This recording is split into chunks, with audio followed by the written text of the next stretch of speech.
તો આપ દેવીઓ બધાય અમારા બાળક ઉપર કૃપા વરસાવો, કૃપા વરસાવો, કૃપા વરસાવો. અરે હું તને શું વરદાન આપું? તારે આખો દિવસ નવા નવા કપડાં પહેરવા છે, મોંઘા મોંઘા કપડાં પહેરવા છે, અને હું તને શું વરદાન આપું?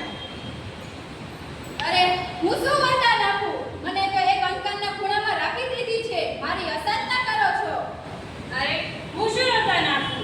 ફેશનમાં અને ફેશનમાં લાખો કરોડો રૂપિયા ખર્ચો છો, અને જ્યારે અમારી પાસે આવો છો તો 10 રૂપિયાનો સિક્કો નીકળે તો ખિસ્સામાં મૂકી અને 1 રૂપિયાનો સિક્કો ધરાવો છો. અરે શું વરદાન આપું? અમને તો સાવ એક નાનકડા ખૂણામાં રાખી દીધા છે. અરે હું તમને શું વરદાન આપું? તમે તો અમારું મંદિર સાવ ઉકેડામાં રાખ્યું છે, અમારું ઘોર અપમાન કર્યું છે. અરે હું શું વરદાન આપું તમને? તમે રોજ મોબાઈલ જોવો છો, અહીંયા હાથ તહેવારે આવો છો. હું શું વરદાન આપું? તમે અમને ખાવા પીવામાં, ફટાકડા ફોડવામાં, કપડાં પહેરવામાં આસાધના કરો છો. માતા નીચે રાખીને અમારા ઉત્સવની પણ આસાધના કરો છો.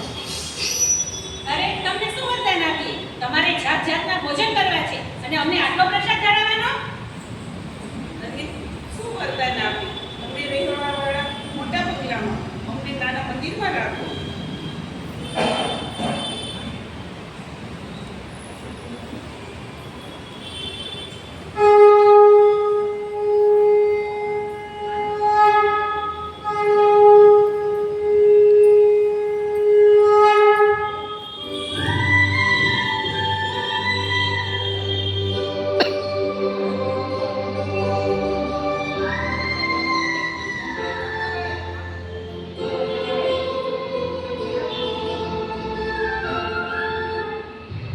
શાસન દેવી ભરાઈ રહ્યા છે.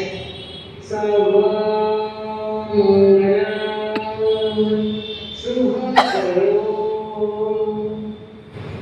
કરો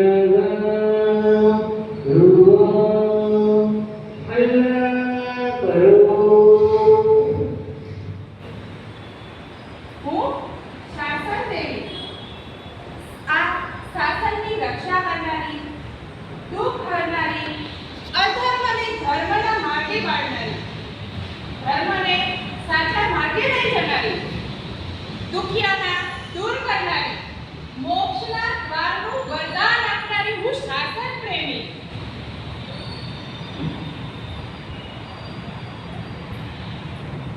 શ્રેયં ભવતુ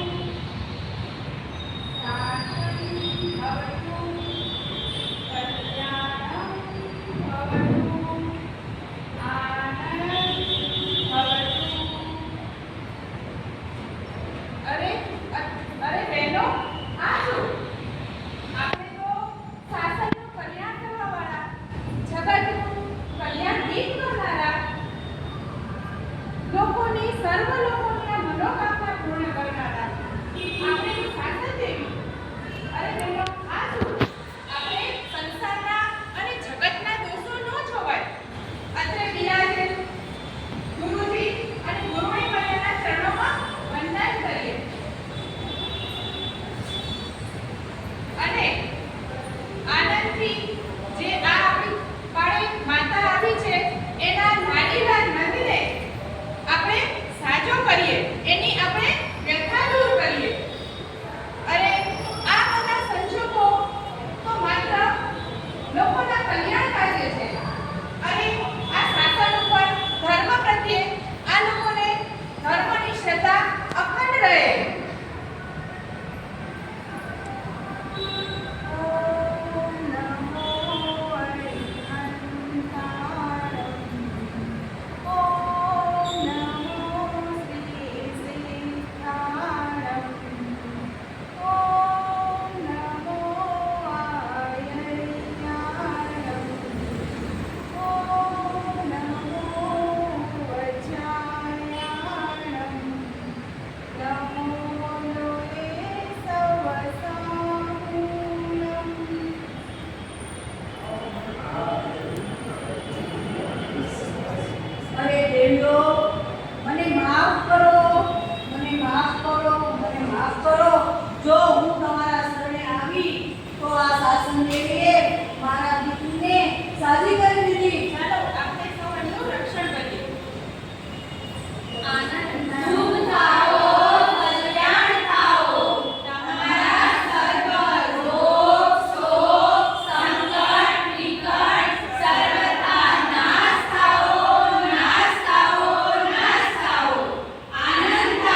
જમતી અને સેલ્ફી કરવી